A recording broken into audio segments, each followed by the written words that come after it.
In 1983, the world came dangerously close to total nuclear annihilation. But the trigger wasn't a surprise attack, it was a training drill. By the 1980s, the Cold War arms race was at its peak.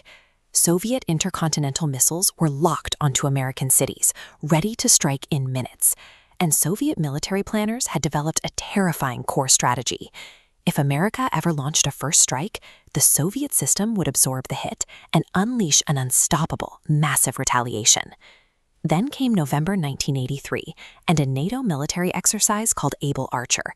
It was an incredibly realistic simulation of a global nuclear war. But inside deep underground bunkers, Soviet leaders were already paranoid. They watched NATO forces mobilize and made a fatal miscalculation. They became convinced that this training exercise was actually a cover for a real nuclear attack. Soviet command centers descended into total panic. They placed their entire nuclear arsenal on maximum alert, preparing for immediate retaliation. The clock ticked inches from midnight before the NATO drill finally ended. The terrifying truth, the closest the world ever came to nuclear destruction, wasn't a publicized standoff.